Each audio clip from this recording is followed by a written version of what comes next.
इस कार्यक्रम के पुण्यार्चक हैं परम पूज्य मुनिश्री 108 पार्श्व सागर जी महाराज एवं ब्रह्मचारिणी बहन अष्ट प्रतिमाधारी श्राविका सुधा जी के लौकिक जीवन के परिवारी जन CA Sudhir Jain, Vinita Jain, CA Shubham Jain, Ritika Jain, firm Sudhir Kumar Jain and associates, SKJ advisory services private limited, office at Kolkata and Delhi.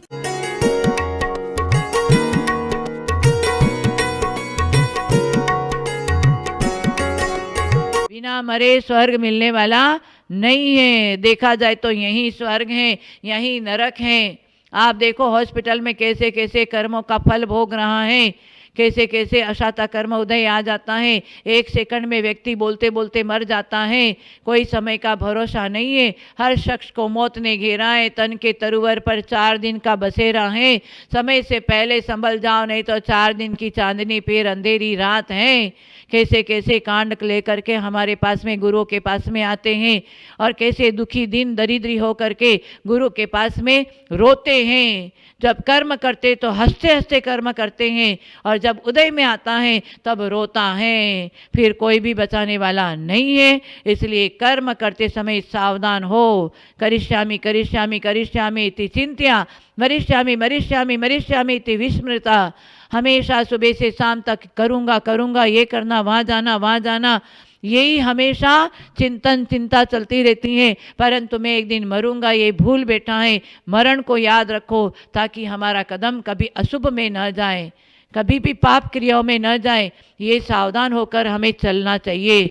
चलने के लिए आज हमें मार्ग मिला है। हाँ, मार्ग अच्छा मिला है।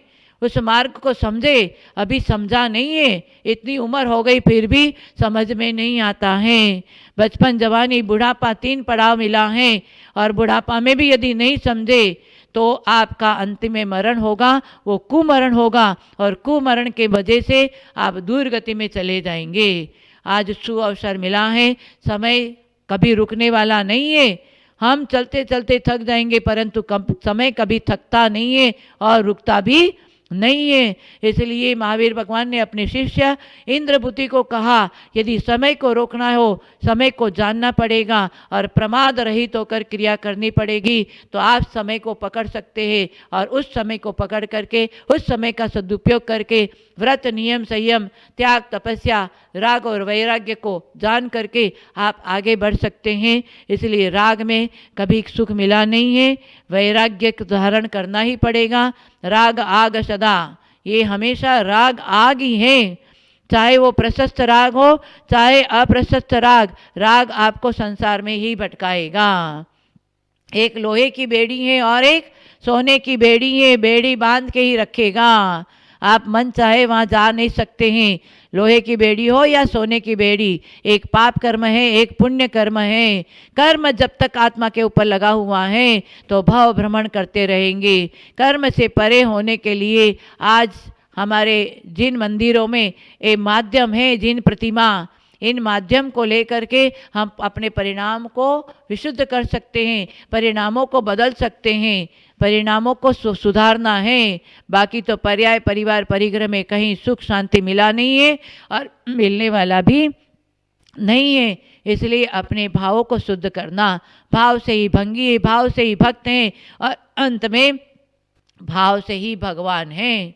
भाव, हमारे जिन प्रतिमा, ये पत्थर की मूर्ति कुछ देती है क्या, परंतु अपनी भावों में ये भगवान हैं। प्रतिमायाम शैल बुद्धि गुरु बुद्धि च मानवा, मंत्रे सुता सुदते त्रयाणाम नार की स्थिति।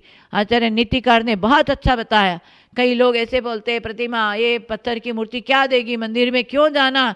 ऐसे भी जैन हैं जो मंदिर में जाना नहीं, मंदिर में जाकर के अपने देव पूजा, गुरु पासी, स्वाध्याय, संयम का पालन करना नहीं। ऐसे भी 99% आर जैनी हमारे पास में बहुत आज नौजवान लड़के आते हैं। उनको पूछते, माला जाप करते, बोले समय नहीं है। स्वाध्याय करते, बोले समय नहीं है।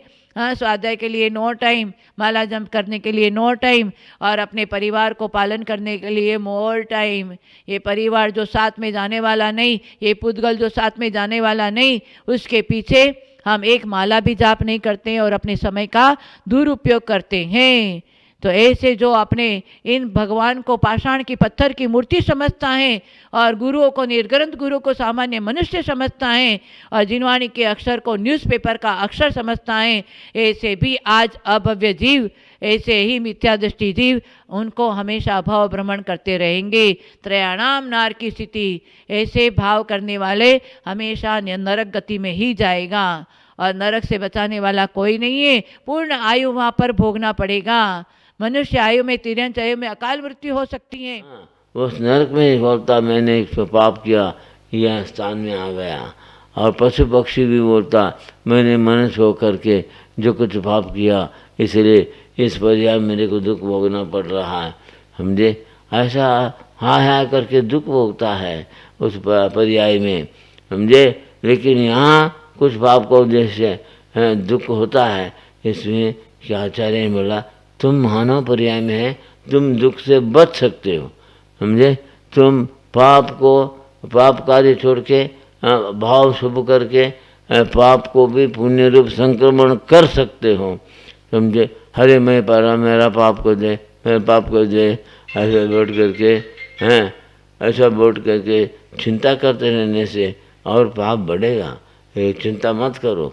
तुम मनुष्य पर्याय में बूंद रूप में भी कुछ तप करो, तो त्याग करो, तो जो है कुछ इंद्रियों का विषयों को छोड़ते जाओ और जिनेंद्र भगवान की भक्ति बढ़ाते जाओ, समझे।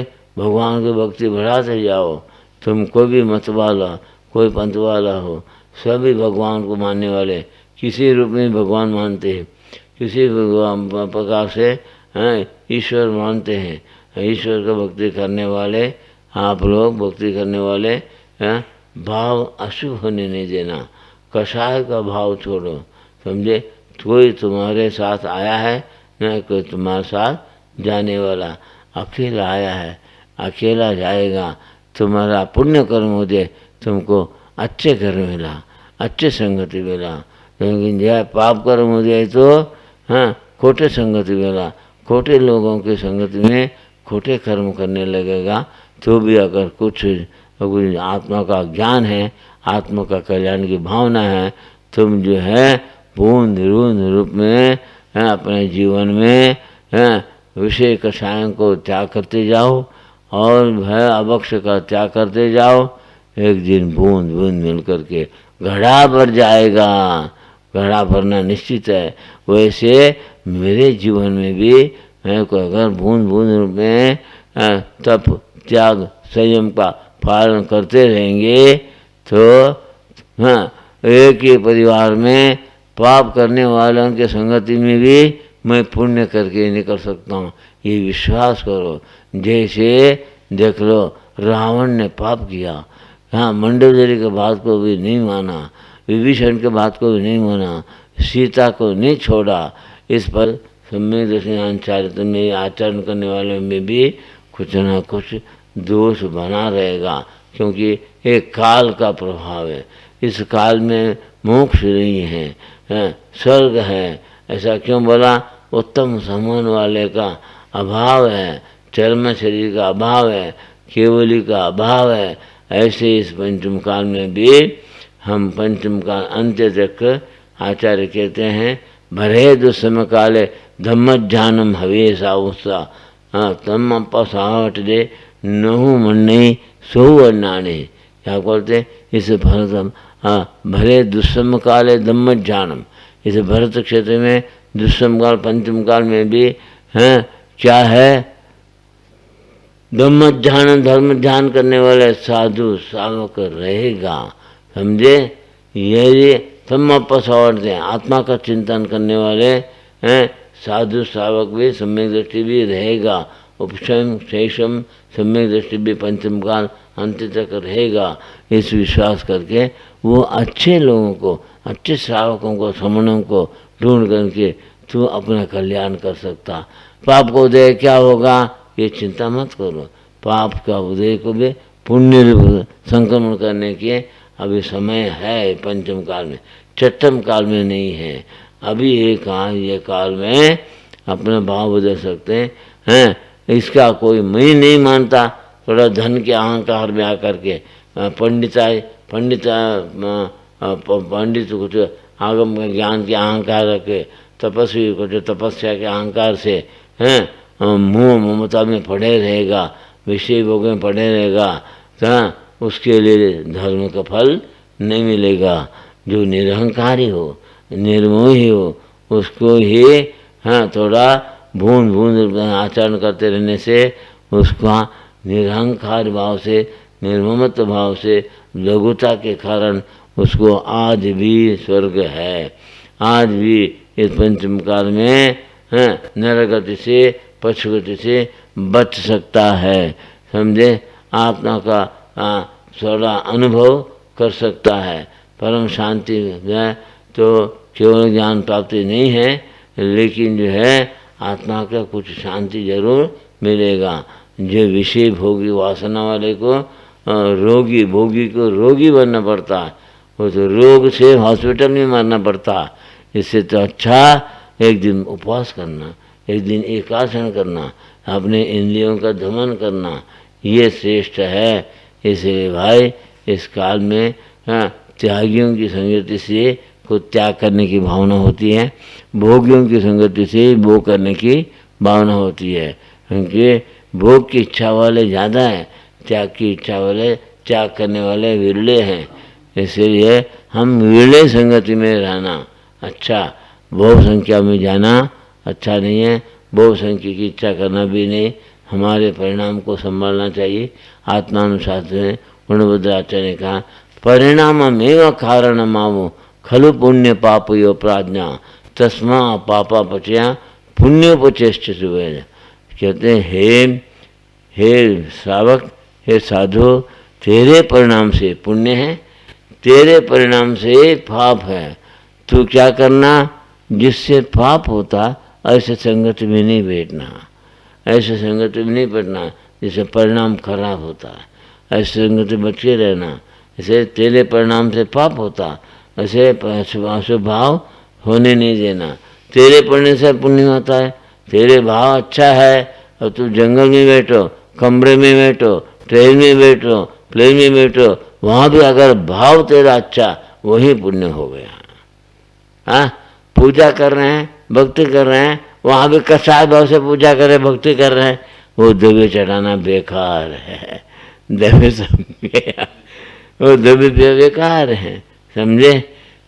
लाखों रुपए की पूजा कर, विधान कर रहे, और मान कसाय से कसाय कर रहा है, समझे। मैं विधान कर रहा हूँ, ये कर रहा हूँ, समझे। मेरा चलना चाहिए, ये अहंकार छोड़ो। भगवान की पूजा करते बने, ऐसे भगवान मार्ग में चलने वाला अहंकार छोड़ना पड़ता है, और ममकार छोड़ना पड़ता है, समझे। तभी तो थोड़ा पुण्य होगा। इसलिए परिणाम से पाप है, परिणाम से पुण्य है। तो इसलिए ये बुद्धिमान है, तू मेरे उपदेश सुनता है, शास्त्र पढ़ता है, समझता है, तो तेरे परिणाम को तो संभालो, तेरे परिणाम को संभालो। तेरे परिणाम से पुण्य पाप है। अब विधान पूजन में माला फिरने से भी पुण्य नहीं है, क्योंकि माला फिरते समय परिणाम खराब है, तो माला फिरना भी बेकार हो जाएगा। मैं क्या शासन कर रहा हूँ, किसका शासन कर रहा हूँ, किसको जो उद्धार कर रहा हूँ, क्या कर रहा हूँ, ये नहीं सोचते हैं। तो वास्तव में मैं परोपकार के लोगों के उपकार कर रहा था। कुछ मंत्र का सिद्ध हुआ मम का मंत्र से, उसे मैं लोगों को उपकार कर रहे थे, लोग मेरे पीछे पीछे दौड़ने लगे। इसका यहूदी राजा को सहन नहीं हुआ, उसने हमको मारने का विचार किया, समझे। इनका सब कुछ प्रजा इनके हो जाएगा बोल करके हमको मारने का विचार किया। यीशु कुछ बोलता है, ये लोग नहीं जानते हम किसको मार रहे हैं, समझे। ये शासन करने वाले को अक्ल नहीं, ये इनको पाप पुण्य का विचार नहीं।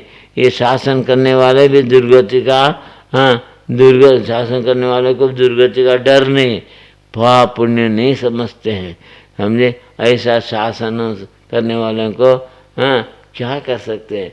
इसलिए जय बड़े बड़े राजा चक्रवर्ती भी नरक में जाता है, विषय भोगी। इसलिए इनको क्षमा करो, वो ऐसा बोल के क्षमा भाव करके तलित कुमी बोल करके हजरत ईसा ने अपना प्राण छोड़ करके स्वर्ग में गया। उसको आज क्रिश्चियन लोग यीशु क्रिस्त को भगवान रूप में मानते, उनकी भक्ति करते चर्च में जा कर के, समझे। चर्च में जाने से भक्ति करते हैं, चर्च में जा कर के, चर्च के बाहर आकर के एक दूसरे को चाटा मारते हो, एक दूसरे कसाय करते हो और गलत चीज़ खाते हो, मांस मिट्टी खाते हो, समझे। तो चर्च में जाने से फ़ायदा क्या हुआ? अल्लाह मंदिर को भक्ति करते हो, मस्जिद में जा कर के, समझे। कहाँ जाते हैं हिंदू मुसलमान? मस्जिद में जाते हैं ना, वहाँ कर अल्लाह भक्ति करते हो। और जो है मक्का मस्जिद में जा कर के भक्ति करते हो। इधर आकर से मांस खाना, दारू पीना, ये सब कुछ कार्य करते हो। इसीलिए तुम्हारा भक्ति भी बेकार है कि तुम्हारा परिणाम एक तरह से चर्च में जा कर के, समझे, मस्जिद में जा कर के, जैनी मंदिर में जा कर के, हिंदू मंदिर में जा कर के कुछ पुण्य करता, बाहर आ कर के, समझे, अपना कसाय भाव से, समझे, परिणाम खराब कर लेते हैं। इसलिए भाई पाप पुण्य समझो, तुम कहीं भी हो, भाव को संभालो। भाव से ये पुण्य है, भाव से ये पाप है। भाव को शुद्ध किया वो भगवान बन गया। अब भगवान बने छोड़ो, भगवान बनना बहुत कठिन है। भक्त तो बने रहो, तुम भक्त ही नहीं है, भगवान कहाँ से बनेगा?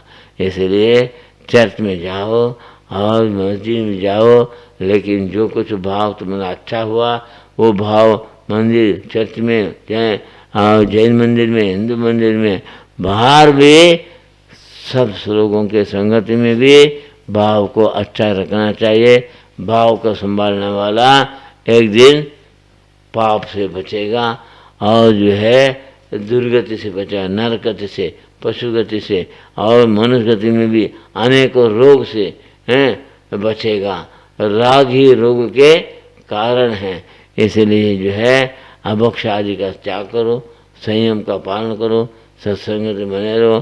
सत्संग से कभी नहीं मिला, एकांत में कमरे में बैठ करके जाप करना अच्छा है, स्वाध्याय करना अच्छा है, समझे, शुभ विचार करना अच्छा है, ज्ञान है तो।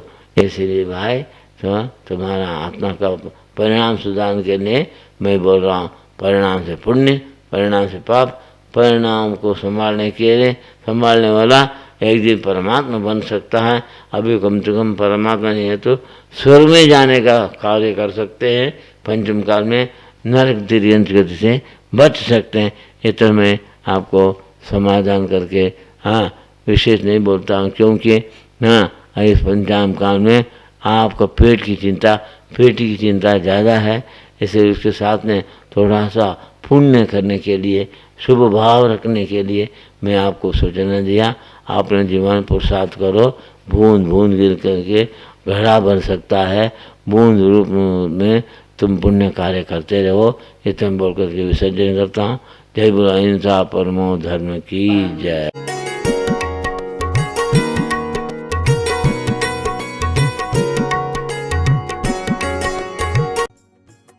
इस कार्यक्रम के पुण्यार्जक थे परम पूज्य मुनिश्री 108 पार्श्व सागर जी महाराज एवं ब्रह्मचारिणी बहन अष्ट प्रतिमाधारी श्राविका सुधा जी के लौकिक जीवन के परिवारी जन CA Sudhir Jain, Vinita Jain, CA Shubham Jain, Ritika Jain, firm Sudhir Kumar Jain and associates, SKJ advisory services private limited, office at Kolkata and Delhi.